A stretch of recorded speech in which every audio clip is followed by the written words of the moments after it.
Saya pindah ini dari Dr. Abdurrahman Badawi kepada, kalau nggak salah, At-Tusi dalam kitab rumahnya. Tapi At-Tusi nggak berbicara sufa, ya. Baru diutus, berarti Nabi Muhammad punya sahabat, radhiyallahu anhum.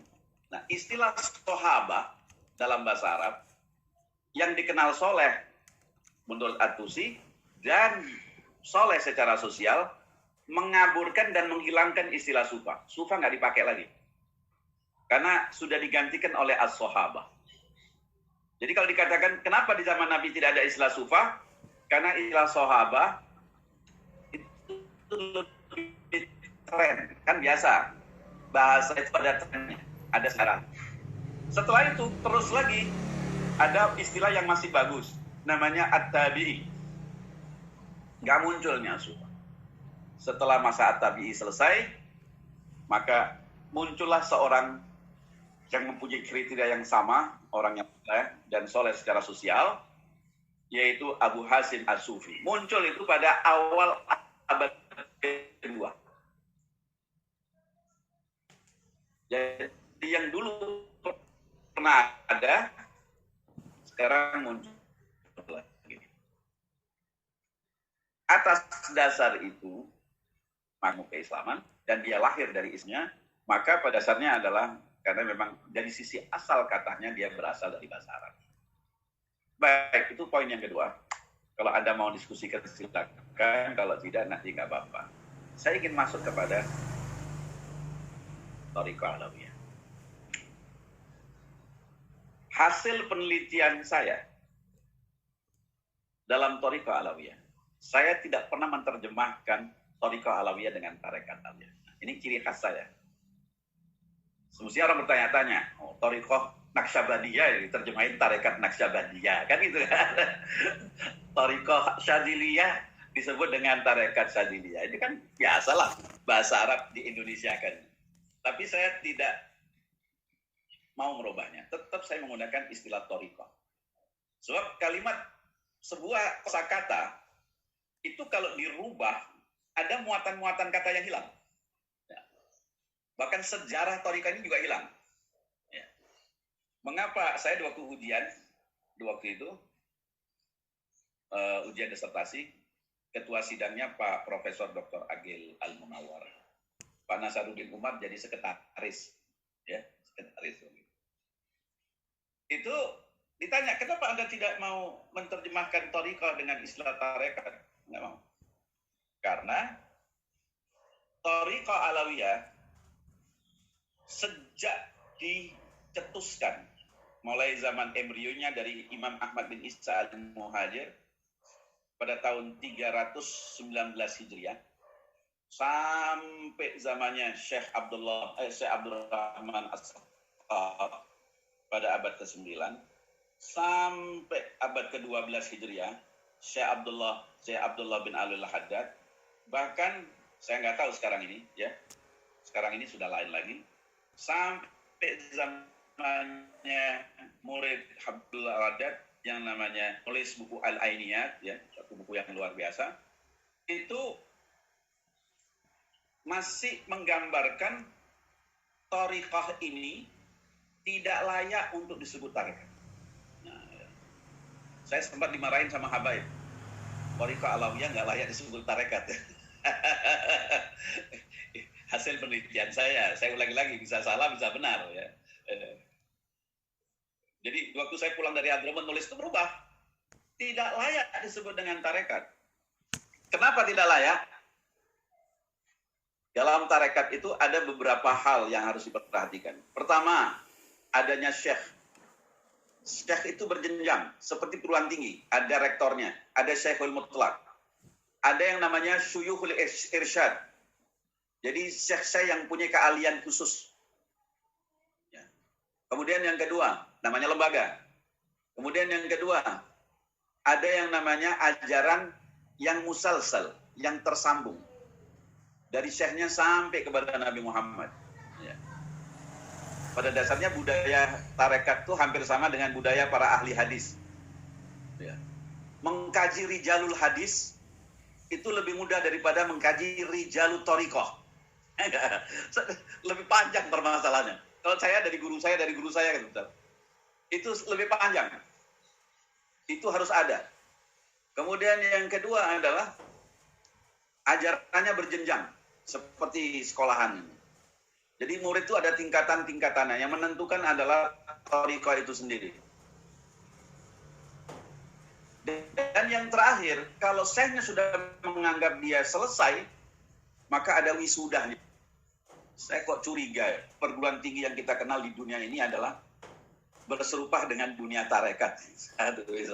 Jadi kurikulumnya harus bisa bertanggung jawab.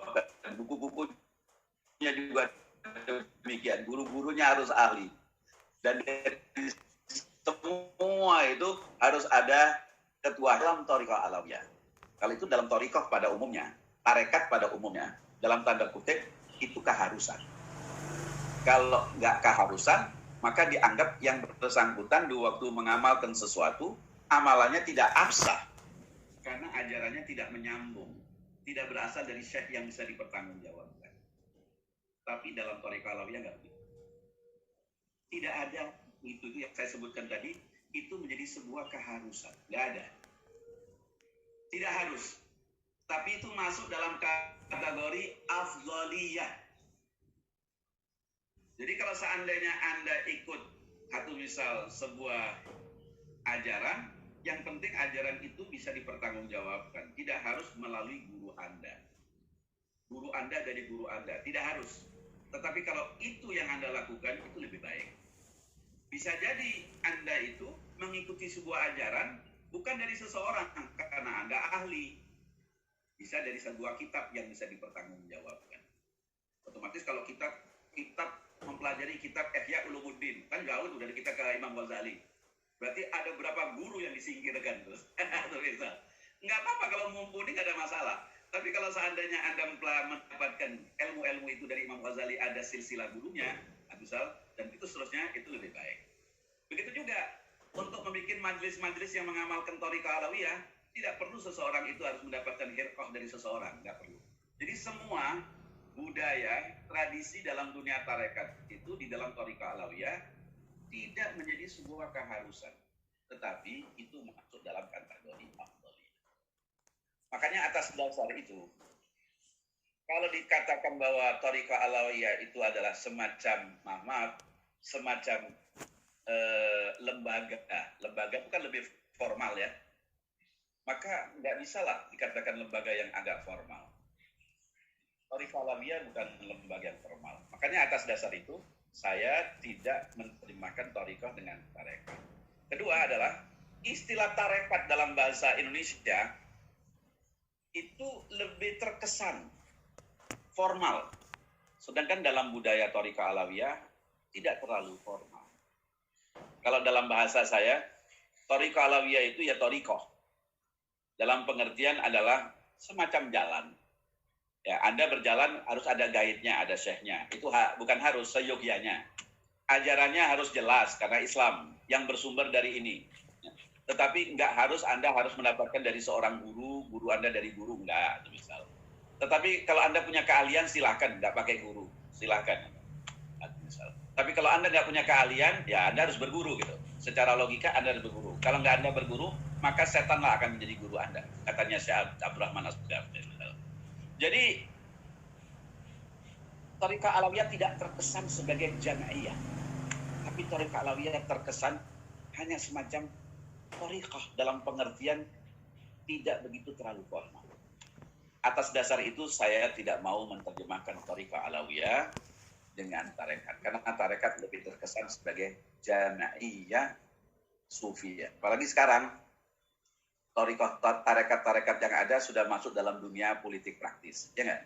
Bahkan setiap partai ada partai yang punya tarekat atau misalnya, atau tarekat-tarekat itu syekhnya kemudian berafiliasi dengan sebuah partai politik. Nah, sedangkan yang namanya thariqah sufiyah itu kan mengajarkan para pengikutnya agar supaya terbebas dari tungkungan yang bersifat duniawi atau misalnya. Jadi thariqah alawiyah, saya ulangi lagi, dia adalah thariqah. Dalam disertasi saya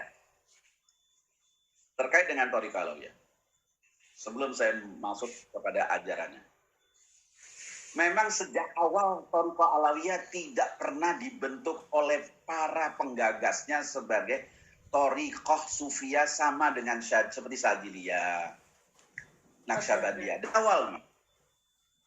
Dari awal nggak pernah. Mengapa Thariqah Alawiyah ini dibentuk? Karena para tokoh-tokoh di Yaman pada waktu itu merasa, ada perasaan, hasil dari apa yang mereka rasakan di waktu mereka hidup di tengah-tengah masyarakat. Bahwa masyarakat Yaman pada waktu itu banyak dipengaruhi oleh al-afkar al-mujarradah. Pemikiran-pemikiran yang rada-rada bersifat filosofis, sufistis kelas tinggi dari tokoh-tokoh tarekat yang pada umumnya. Jadi pemikiran-pemikiran tokoh-tokoh itu mempengaruhi masyarakat Yaman pada waktu itu. Dan juga adalah pemikiran-pemikiran yang dihasilkan oleh tokoh-tokoh tarekat itu sendiri masuk tanpa ada bimbingan guru yang mumpuni untuk menjelaskan. Karena banyak masyarakat itu dianggap malah praktek dalam mengikuti tarekat, maka tokoh-tokoh Thariqah Alawiyah kemudian menciptakan yang namanya Thariqah Alawiyah. Kalau dalam bahasa saya, di disertasi saya, kalau masih disebut Thariqah Alawiyah itu sebagai tarekat, saya katakan Thariqah Alawiyah itu TK-nya tarekat. Jadi TK-nya tarekat. Jadi sebelum Anda masuk Thariqah yang tinggi-tinggi itu, yang bersifat agak elitis, ya nggak? Lebih baik Anda masuk dulu TK-nya. TK-nya adalah Thariqah Alawiyah. Apa yang saya jelaskan ini terbukti menjadi sebuah kebijaksanaan tokoh-tokoh Muslim di Indonesia. Anda perhatikan dengan baik. Pondok-pondok pesantren Salafiyah yang identik dengan NU. Baik pengikut tarekat Naqsyabandiyah, Syadziliyah, macam-macam, kan kebanyakan mereka pengikut tarekat. Itu pondok pesantrennya nggak lepas mengamalkan kitab Ar-Risalatul Mu'awanah, ya nggak? Kitab An-Nasaih Diniyah. Itu kalau dalam dunia tarekat Alawiyah, itu kitab awamnya orang awam. Walaupun sekarang ini, maaf, belum tentu mahasiswa kalau baca paham. Itu kan dalam Thariqah Alawiyah, itu adalah bukunya orang awam. Anda perhatikan dengan baik. Dalam tulisan saya juga yang diterbitkan oleh Mizan tahun 2000. Itu di waktu ditulis Risalatul Mu'awanah, Syekh Abdul Haddad bilang apa dalam mukadimahnya? Dia mengatakan, ada seseorang dari masyarakat awam yang tanya kepada dia. Makanya dia jawablah. Lahirlah buku itu. Aduh misal. Bagi orang yang tidak paham Habibul Haddad menganggap bahwa Habibul Haddad pemikirannya ya seperti Risalatul Mu'awanah. Pemikiran Habibul Haddad adalah seperti yang namanya An-Nasaih Diniyah. Tapi bagi yang meneliti dan mengumpulkan bukunya Habibul Haddad, ya jumlahnya 12 lebih, bahkan surat-menyurat beliau dengan tokoh-tokoh dunia yang dikenal dengan bukunya namanya Al-Mukatabat, nggak akan berpikir seperti itu. Habib Abdullah Haddad itu pengagum Ibnu Arabi. Dan kekagumannya itu bisa dilihat dalam buku-buku mereka, buku beliau selain 2 buku. Bahkan beliau yakini pemikiran Ibnu Arabi itu adalah merupakan ilhamat ilahiyah. Dan Abdul Haddad meyakini juga bahwa Ibnu Arabi itu termasuk wali min auliyaillah. Nggak mungkin tokoh seperti beliau memberikan statement model seperti ini tanpa membaca buku-bukunya Ibnu Arabi. Beda dengan seorang santri muji-muji kiainya.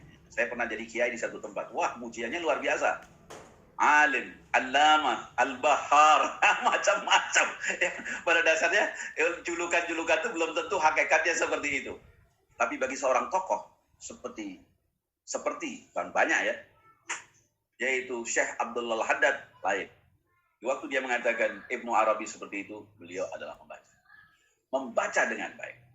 Makanya dalam Thariqah Haddadiyah Al-Alawiyah itu Syekh Abdullah Haddad sebagai seorang syekh tarekat di dalam Thariqah Alawiyah kadang-kadang menasihati murid-muridnya, jangan membaca buku Ibnu Arabi. Biasanya yang dinasihati ini memang nggak siap untuk membaca bukunya Ibnu Arabi. Tetapi bagi mereka yang siap, diperbolehkan. Termasuk yang siap adalah salah satu murid beliau yang bernama Habib Ahmad bin Zain Al-Habsyi. Karena hebatnya beliau ini sampai dikatakan dia adalah khalifahnya Thariqah Haddadiyah. Baik, teman-teman sekalian, saya teruskan. Nah, embrio lahirnya Thariqah Alawiyah pada abad ketiga, keempat, awal, kemudian berkembang sampai pada abad ke-9. Kemudian dikenal waktu itu seorang tokoh namanya Syekh Abdurrahman As-Saqaf yang melahirkan marga Asgaf. Ya. Kemudian selanjutnya berkembang terus sampai abad ke-12, yaitu terkenal seorang tokoh namanya yaitu Syekh Abdullah bin Alawil Haddad dan guru beliau namanya Syekh Umar Al-Attas. Terus berkembang sampai sekarang ini. Makanya menurut Habib Ahmad bin Muhammad Asy-Syadzili yang tadi saya sebutkan dalam bukunya, di dalam Thariqah Alawiyah itu ada daurisasi kepemimpinan. Tapi kepemimpinan dalam dunia tarekat. Itu ada istilah-istilah namanya, yaitu fase Daurul Imam, Daurul Syekh, Daurul Habib, dan Daurul Sayyid. Kalau Daurul Imam ini adalah dimulai dari Al-Imam bin Ahmad Al-Alawi atau Al-Muhajir sampai tokoh namanya Al-Faqihul Muqaddam. Sekitar 200 tahun. Tokoh-tokoh ini diyakini sebagai mujtahid. Tokoh-tokoh ini tidak terikat oleh mazhab tertentu.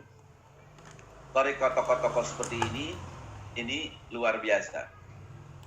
Terus kemudian tokoh-tokoh ini kemudian diteruskan oleh tokoh selanjutnya. Saya ingin berhenti kepada Faqihul Muqaddam. Faqihul Muqaddam adalah merupakan salah satu tokoh yang mengagumi Abu Thalib Al-Makki. Luar biasa. Abu Thalib Al-Makki.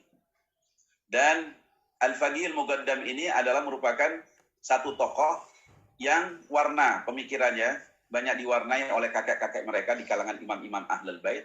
Tapi dalam dunia tarekat, beliau mendapatkan ijazah dari Abu Madyan Al-Maghribi. Jadi ada luar biasa dari Ahlul Bait, terus kemudian dari tokoh Abu Madyan Al-Maghribi. Ada pada yang namanya Al-Faqihul Muqaddam. Kenapa disebut dengan Al-Faqihul Muqaddam? Karena orang menganggap beliau ada kemiripan dengan Imam Ghazali dalam pemikiran-pemikirannya. Kemiripan ya, bukan pasti ada perbedaan-perbedaan. Kemudian terus ada daur fase namanya daurus syekh atau syuyukh. Kenapa disebut dengan syekh? Karena pada periode ini mereka tidak banyak mewarnai Thariqah Alawiyah itu seperti apa. Tetapi ada ciri khas yang menonjol dalam kehidupan spiritual mereka dan sosial mereka, yaitu dua. Pertama yang dikenal dengan yang namanya al-faqru. Mereka dalam melakukan ibadah, dalam mengajarkan murid-muridnya, selalu menjadi fuqara kepada Allah Subhanahu wa taala. Budaya meminta-minta dilarang oleh mereka. Budaya yang memberi itu yang dianjurkan. Dalam melakukan ibadah, mereka selalu merasa dirinya kurang. Sehingga merontokkan segala sesuatu kesombongan yang ada dalam dirinya. Ini menonjol di zamannya Syekh Abdurrahman As-Saqaf. Kemudian yang kedua, al-khumul. Anti popularitas. Mereka nggak suka belajar ilmu atau melakukan apa saja untuk menjadi tokoh yang populer. Jadi dua hal ini yang menjadi semacam kurikulum pokok dalam mengajarkan ajaran-ajaran ketarekatan yang ada dalam Thariqah Alawiyah. Kemudian selanjutnya adalah sampai zamannya Syekh Abdullah Haddad. Menarik tokoh ini, karena dari abad ke-9 sampai 12 itu lama. Ya. Habib Abdullah Haddad, mungkin nggak tepat kalau sebut dengan Habib. Habib itu lebih rendah daripada Syekh dalam Thariqah Alawiyah. Bahwa Syekh Al-Haddad ini, meskipun dia buta pada usia 5 tahun, tapi dia sangat produktif. Bahkan menjadi penyuluh pertanian, anggur, ini dan lain sebagainya, meskipun buta. Ya, dia mempelajari banyak ilmu, luar biasa. Salah satu di antara karyanya adalah yaitu yang ditulis dalam 12 buku, bahkan lebih ya. Dan yang luar biasa, dia berhubungan dengan tokoh-tokoh dunia. Bahkan Syekh Ahmad Al-Qashashi pernah bertemu dengan beliau waktu beliau usianya 35 tahun, kala beliau pergi haji. Itu pun Syekh Ahmad Al-Qashashi yang oleh Pak Azra itu dianggap merupakan mujaddid, itu pun sangat kagum kepada Syekh Abdullah Haddad. Sangat kagum dan bertakluk dengan beliau. Nah, di dalam sejarah Thariqah Alawiyah, dia nyaris betul-betul menjadi thariqah yang lebih sistematis. Di antaranya apa? Lahir yang namanya Al-Mabadi'ul Khamsah dalam dunia thariqah Alawiyah. Jadi ada mabadi'nya, yaitu ilmu, amal, kemudian al-wara, al-khauf, dan al-ikhlas. 5 hal ini. Al-Mabadi' ini adalah merupakan satu bentuk dan gambaran semua ajaran spiritual Thariqah Alawiyah adalah tujuannya adalah menciptakan orang yang berilmu, beramal, kemudian mempunyai sikap penolakan kepada dunia yang merusak hatinya, dan yang terakhir, yang keempat adalah al-khauf. Sebab orang nggak mungkin jadi ulama kecuali ada al-khauf, dan yang terakhir menjadi orang yang ikhlas. Ini jenjang-jenjangnya. Jadi kalau seorang ngikutin Thariqah Alawiyah dan kemudian pondok pesantrennya itu mengikuti Thariqah Alawiyah, otomatis itu yang menjadi sebuah ukuran untuk mendidik para santri. Nah, setelah zamannya Syekh Abdullah Al-Haddad, kalau Syekh itu masih dekati imam, jadi orang-orangnya pintar-pintar. Baru kemudian dikenal dengan fasa Habib. Walaupun sekarang ini kan rame masalah Habib. Ya.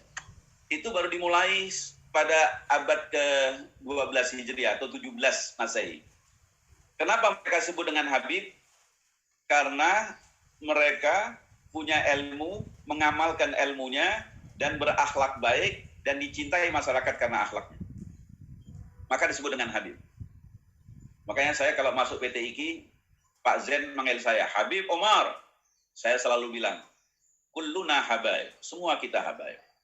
Selama kita ngikutin definisi yang mengatakan, kulluman mahbubun indal mujtama' fahuwal habib. Semua yang dicintai oleh masyarakatnya, karena akhlaknya, dia adalah Habib. Jadi Anda juga Habib Zain, ya nggak? Dan redaktur kita Habib, semuanya Habib. Kalau akhlaknya nggak baik, itu bukan namanya Habib. Nah ini Habib. Kenapa disebut dengan Habib?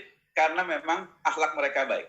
Luar biasa. Nah abad inilah keturunan-keturunan tokoh-tokoh Thariqah Alawiyah menyebar ke dunia mana-mana.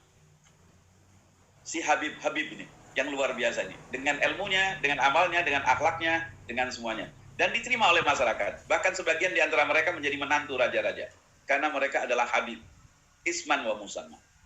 Baru kemudian pada kira-kira abad ke-14, masuk era Sayyid. Kalau istilahnya Hamka, ada Sayyid, ada Syarif. Kalau Sayyid keturunan Sayyidina Husain, kalau Syarif keturunan Sayyidina Hasan. Jadi yang lebih menonjol, keturunannya daripada yang lain. Itu pandangan Habib Ahmad bin Muhammad Asy-Syadzili. Saya kasih sebut dengan Habib, walaupun dia masuk di era Sayyid, karena memang akhlaknya baik. Nah, sekarang sedang marak di mana-mana tentang masalah titel Habib. Kalau menurut saya, yang mendalami tentang Thariqah Alawiyah, pokoknya turunan Nabi yang akhlaknya baik, tidak merusak persatuan, saya sebut Habib. Tapi kalau seandainya merusak persatuan, omongannya kasar dan lain sebagainya, ya itu bukan Habib menurut saya. Makanya saya pribadi nggak suka dipanggil Habib, karena belum tentu akhlak saya baik. Misal. Tapi kalau tetap ada orang manggil Habib, itu doa yang bagus. Saya yakin di kelas ini semuanya, yang laki-laki namanya Habib dan yang perempuan namanya Habibah. Wallahu a'lam. Baik. Luar biasa. Luar biasa, Habib. Ya. Habib. Ya. Keceplosan itu. Yang saya ingin sampaikan pada kesempatan ini terkait dengan disertasi saya. Boleh. Bahwa Thariqah Alawiyah ini menggabungkan 3 warna. Pertama adalah budaya Ahlul Gaib. Ya. Seperti tradisi tabot dan tabwih di Aceh itu dibawa oleh mereka. Budaya Thariqah Sufiyah ada. Karena datangnya dari Hadramut, dari sisi fikih, yaitu lebih condong kepada fikih Syafi'i. Itu terakhir saya tulis seperti itu. Tapi sekarang saya ingin korekkan. Hasil penelitian saya mengoreksi itu. Jadi pada dasarnya Thariqah Alawiyah nggak ada kaitannya dengan warna fikih. Warna fikihnya silakan. Ternyata pengikut Thariqah Alawiyah setelah saya amati, ada yang bermadhab Maliki. ada yang bermadhab Hanafi. Bahkan beraneka ragam madhabnya. Tapi dua hal ini tidak lepas. Apa itu? Tradisi Ahlul Bait dan tradisi Thariqah Sufiyah. Karena di kalangan ahli sunnah wal jamaah yang ikut tarekat nggak bisa dilepaskan dari tokoh-tokoh yang namanya Ahlul Bait. Ya. Kira-kira demikian yang bisa saya sampaikan pada kesempatan ini. Boleh bertanya? Boleh bertanya ya? Silakan. Oke. Bertanya Pak Dokter. Bertanya tanya. Pak Dokter. Saya tanya ya. Luar biasa itu penjelasannya. Nah ini jarang-jarang ini penjelasan seperti ini. Termasuk di Akamunisi saya jarang temukan yang menulis tentang seorang tokoh ulama yang sangat dikagumi ini, Habib Abdul bin Alwi Al-Haddad. Termasuk saya mungkin dalam sehari hampir 3 kali berfatihah kepada beliau ini ya. Karena rutin kita baca karya beliau itu salah satunya Ratib Al-Haddad. Ya. Kemudian ada Wirdul Latif dan lain sebagainya. Nah, jadi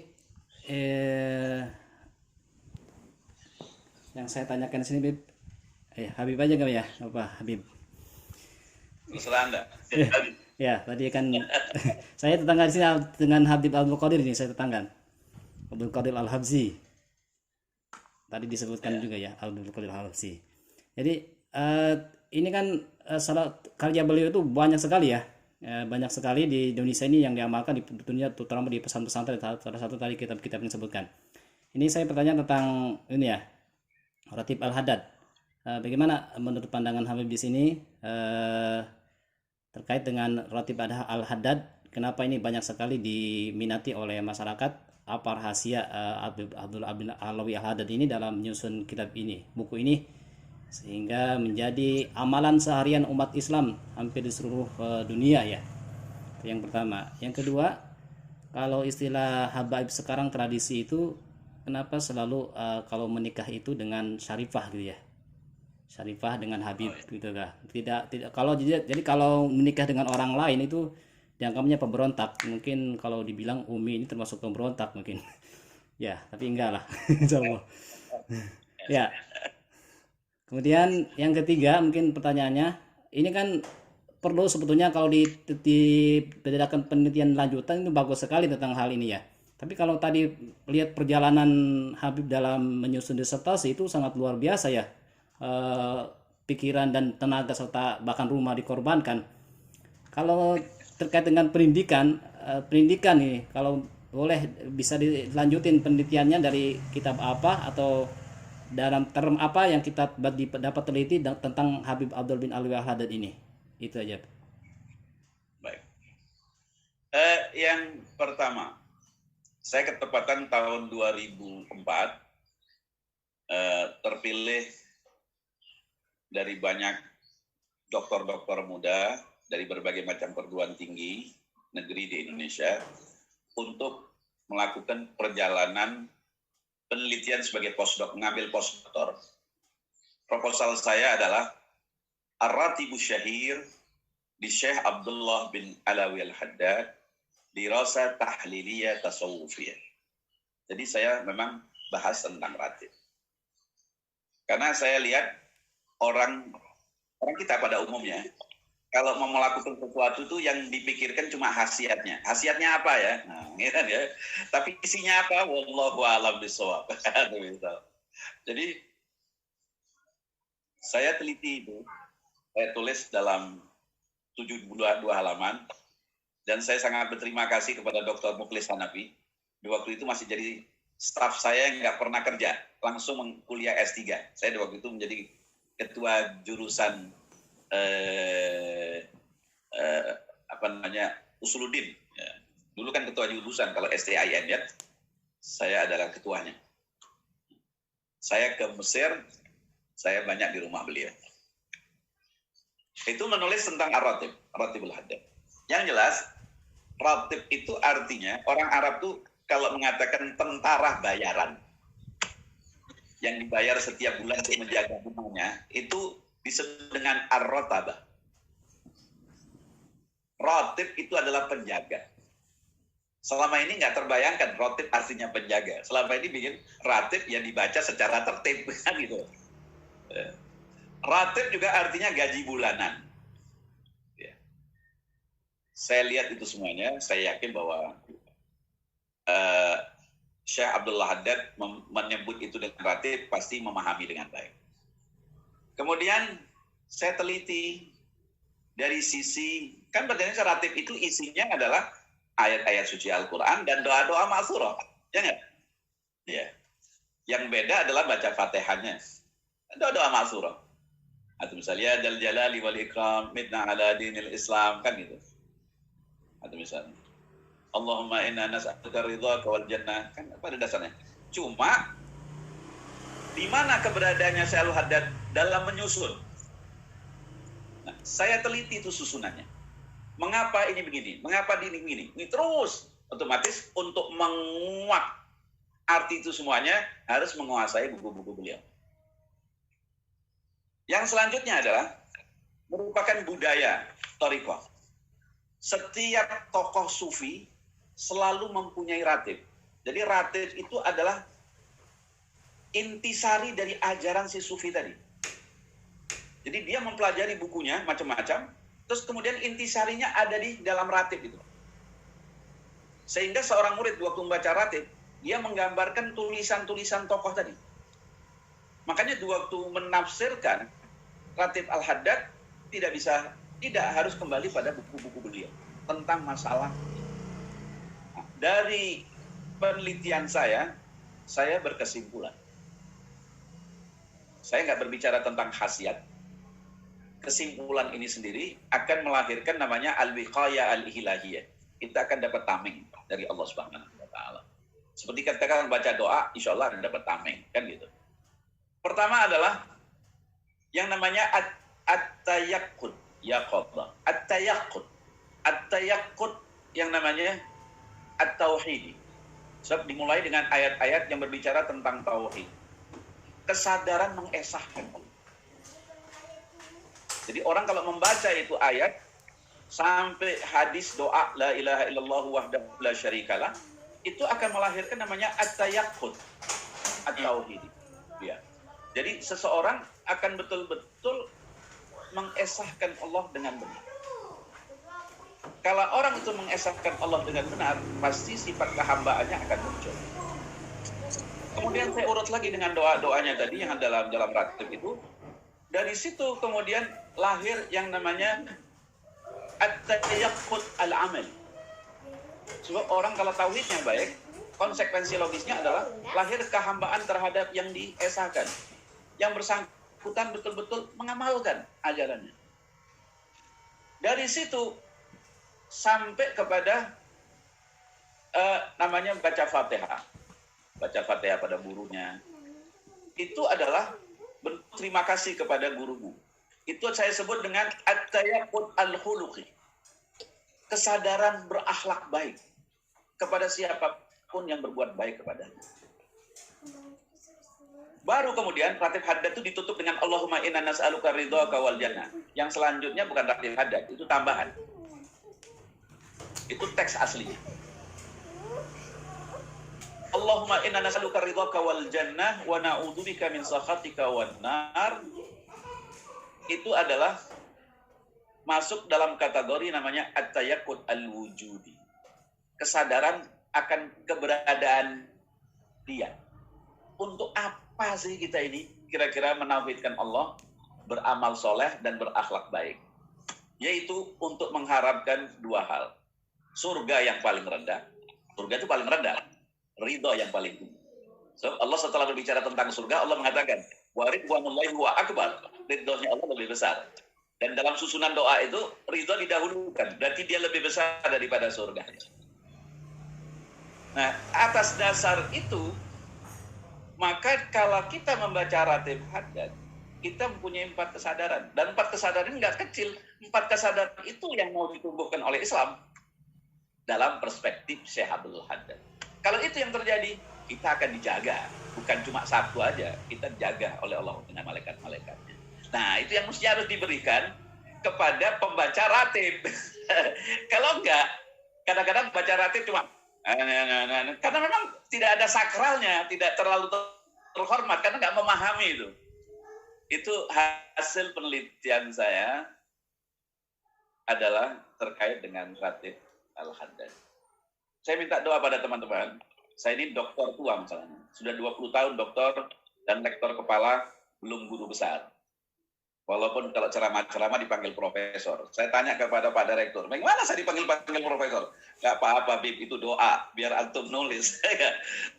Saya sedang ada kebingungan apakah meneruskan tentang Thariqah Alawiyah atau yang lain. Pada dasarnya, mau doakan supaya saya ya ada hubungannya juga, lebih sibuk urusan bisnis dan urusan ngurus pondok pesantren. Ya. Saya punya pondok pesantren 1 dan insya Allah mempunyai pondok pesantren 2. Ya, doakan bisa bertemu. Ya. Terus kemudian yang kedua, tentang Sayyid dan Syarifah. Nah, itu tidak masuk dalam domain agama, itu domain budaya. Kalau ada yang mengatakan haram, itu salah itu. Sama seperti orang Batak, dia mempunyai suku-suku. Itu ada aturan-aturannya. Orang Padang juga gitu, ada beberapa suku nggak boleh ngawin dengan suku yang lain. Itu budaya. Orang Jawa juga gitu. Ada budaya-budaya. Nah, orang Sayyid-Sayyid ini, waktu masuk ke Hadramut, masuk ke Yaman, itu ada budaya. Budaya keturunan raja dan keturunan budak. Terus mereka masuk. Dalam proses sejarahnya, kelompok Sayyid ini mendapatkan kedudukan sosial dan dekat dengan raja-raja. Akhirnya mereka, kan kita ini makhluk sosiologis. Jadi mereka waktu hidup di sana, maka terpengaruhlah dengan masalah ini. Karena mereka bermadhab, satu madhab, khususnya kebanyakan madhab Syafi'i, walaupun nanti ada madhab-madhab yang lain, maka waktu menafsirkan al-kafa'ah, al-kafa'ah dalam ajaran Islam, karena kafa'ah itu bukan rukun nikah ya, kafa'ah itu penafsirannya dengan penafsiran budaya. Jadi kalau seandainya Anda seorang sayyid atau seorang raja, kawin anaknya budak, ya nggak ada masalah, sah-sah saja dalam Islam. Tapi gara-gara melanggar yang namanya kafa'ah, akan menimbulkan goncangan dalam mendidik anaknya, bersosialisasi dengan yang lain dan lain sebagainya. Jadi permasalahannya sepele sekali. Dalam pemahaman saya kok nggak pernah menemukan dalam buku-buku Thariqah Alawiyah yang mengatakan Syarifah itu haram kawin sama non-sayyid. Nggak ada. Nggak ada tokoh-tokoh yang berilmu betul ya. Kemudian melarang. Nggak ada itu. Itu tokoh ya menurut saya, bukan tokoh orang yang pakai surban, gamis, jamaahnya banyak ngomong, itu bukan tokoh. Tokoh itu hitungannya adalah dia menguasai teks-teks lama dari tokoh-tokoh Alawiyah. Nggak ada itu. Jadi kelihatannya memang dari sisi agamis yang mereka pahami, nggak ada masalah. Tetapi itu lebih bermuara kepada budaya. Rasanya kok kasihan kalau yang bersangkutan kawin dengan di luar budaya akan menimbulkan gini-gini dan lain sebagainya. Dan itu bukan ciri khas daripada kelompok Ba'alawi. Hampir semua suku mempunyai ciri khas yang seperti ini. Mungkin volumenya yang berbeda antara satu dengan yang lain. Kemudian yang terakhir tadi apa? Ya, ini kan penelitian tentang ini kan bagus sekali ya. Kalau andai masih ada yang dari teman-teman kita ada yang meneruskan penelitian tentang Habib Abdullah bin Alawiyah Al-Haddad ini di konsep pendidikan, dari segi apanya nih kira-kira? Yang jelas yang masih tersisa dari saya banyak sekali. Sebab sebuah penelitian ilmiah itu menyelesaikan 1 melahirkan 1000 permasalahan. Ya. Anda kalau mau meneliti lagi, Anda datang ke saya. Diskusi sebentar, Anda akan saya kasih 10 masalah yang perlu Anda teliti. Sebab permasalahannya, penelitian ilmiah itu nggak pernah menyelesaikan masalah selesai-selesainya. Nggak ada. Tapi selalu menjawab satu masalah, melahirkan banyak masalah. Rumahnya di mana, Bib? Menurut saya, rumahnya di mana, Bib? Pesantrennya? Saya kira itu pesantrennya di mana? Pesantren Habib di mana? ada di Bintaro Exchange. Hah? Namanya Pesantren Baitun. Ya, baik, Bib. Terima kasih banyak. Yo. Saya Bib, tanya Bib. Ya.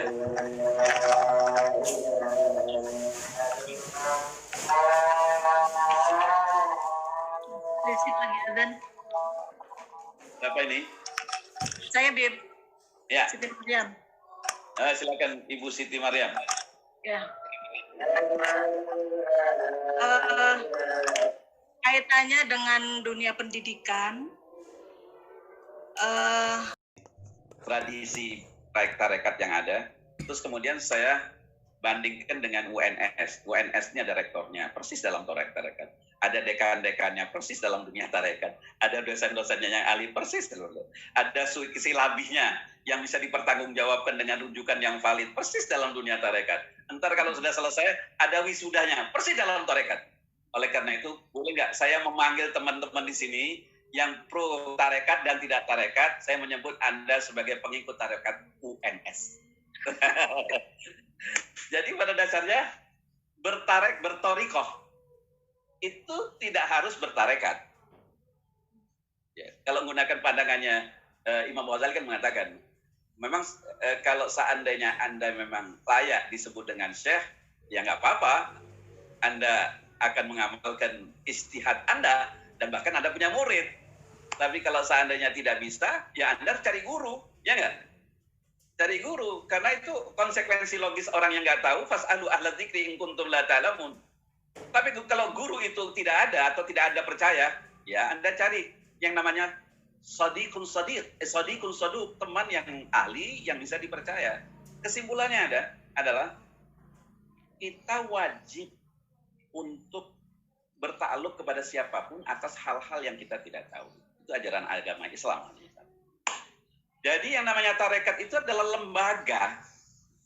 Dan dalam mengajarkan keilmuan perlu ada lembaga. Makanya menurut saya, ketarekatan itu bukan keharusan, sebuah keniscayaan. Yang tidak bertarekat tetap dia bertarekat. Nggak tahu tarekatnya apa. Mungkin tarekat Muhammadiyah, tarekat Wasliyah, tarekat apa saja. Harus ada. Kalau enggak, dunia ini nggak akan tertata itu. Jadi saya yakin semua muslim bertarekat. Walaupun tampak tarekat sebagaimana yang kita kenal. Ya. Karena bertarekat itu bukan keharusan, tapi sebuah keniscayaan. Wah, bagus.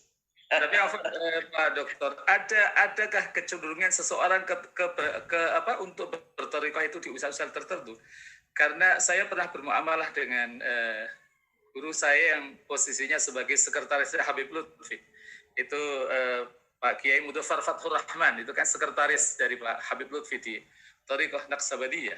Saya melihat ketika saya belajar di pesantren beliau ada di sekolah beliau ada 6 tahun. Itu saya lihat pesantrennya tidak mengajarkan thariqah itu. Di sekolah juga beliau tidak mengajarkan thariqah itu. Tapi beliau di nama besarnya di level nasional itu kok posisinya ternyata sebagai sekretarisnya Habib Lutfi gitu. Itu fenomena apa kira-kira itu, Habib? Ada dua jawaban. Pertama, mungkin tidak mengajarkan tarikat secara formal, tapi nilai-nilai tarikat yang dia berada di dalamnya itu yang diajarkan di pondok pesantren mereka. Sama seperti pondok saya yang saya bangun ini, itu nggak akan saya ajarkan kemudian santrinya ikut tarikat Syadiliyah, wali mau santrinya ikut, enggak. Tapi nilainya. Sedangkan mengikuti tarikat Syadiliyah, monggo itu bebas-bebas saja. Yang penting muslim, ya enggak? Jadi monggo. Mungkin nilainya. Tapi di waktu di dunia nasional memang terkait dengan masalah ketarekatan, memang ya otomatis memang dia pengikut tarekat, itu wajar kalau menjadi sekretaris dalam. Wallahu a'lam. So, masalahnya untuk menjawab secara pasti harus tanya kepada beliau. Kenapa kok demikian? Saya takut tidak. Anak akhaf ujibaka bidunil insaf. Jazakallah khairan ya Habib. Jazakallah Dokter. Syukran.